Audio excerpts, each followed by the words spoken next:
Deuteronomy 32, New International Version. Listen, you heavens, and I will speak. Hear, you earth, the words of my mouth.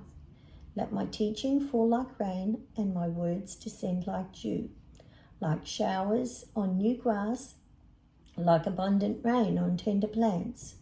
I will proclaim the name of the Lord. O praise the greatness of our God. He is the rock, his works are perfect, and all his ways are just. A faithful God who does no wrong, upright and just is he. They are corrupt and not his children. To their shame, they are a warped and crooked generation. Is this the way you repay the Lord, you foolish and unwise people?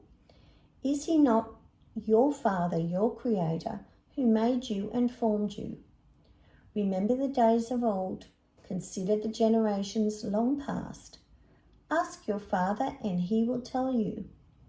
Your elders, and they will explain to you.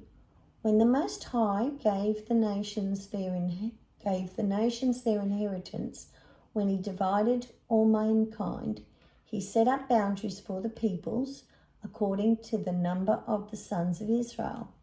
For the Lord's portion is his people, Jacob his allotted inheritance. In a desert land he found him, in a barren and howling waste. He shielded him and cared for him.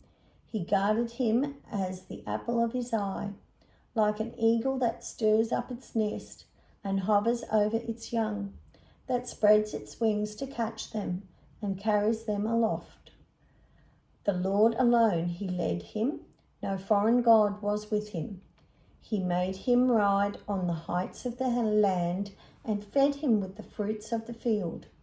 He nourished him with honey from the rock and with oil from the fleecy crag, with curds and milk from herd and flock, and with fattened lamb and goats, with choice rams of Bashan and the finest kernels of wheat.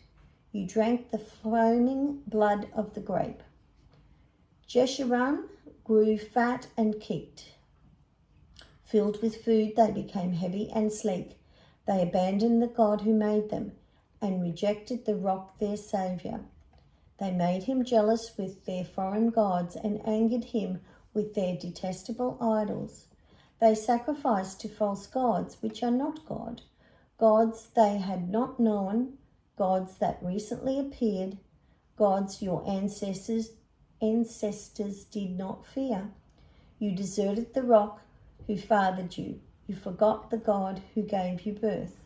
The Lord saw this and rejected them, because he was angered by his sons and daughters. I will hide my face from them, he said, and see what their end will be. For they are a perverse generation, children who are unfaithful.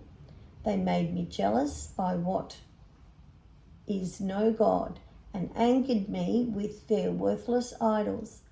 I will make them envious by those who are not a people. I will make them angry by a nation that has no understanding.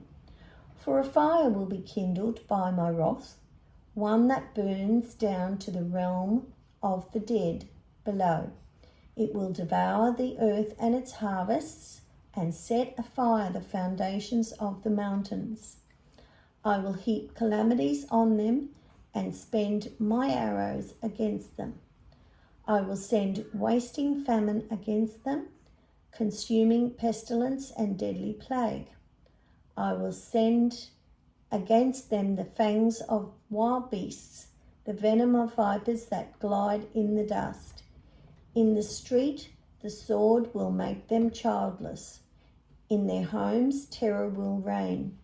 The young men and young women will perish, the infants and those with grey hair. I said I would scatter them and erase their name from human memory, but I dreaded the taunt of the enemy, lest the adversary misunderstand and say, our hand has triumphed. The Lord has not done all this. They are a nation without sense. There is no discernment in them. If only they were wise and would understand this and discern what their end will be. How could one man chase 1,000 or two put 10,000 to flight unless their rock had sold them, unless the Lord had given them up? For their rock is not like our rock, as even our enemies concede.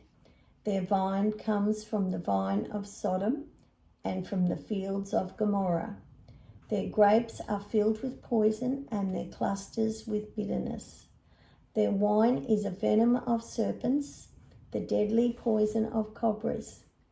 Have I not kept this in reserve and sealed it in my vaults? It is mine to avenge. I will repay in due time. Their foot will slip. Their day of disaster is near, and their doom rushes upon them.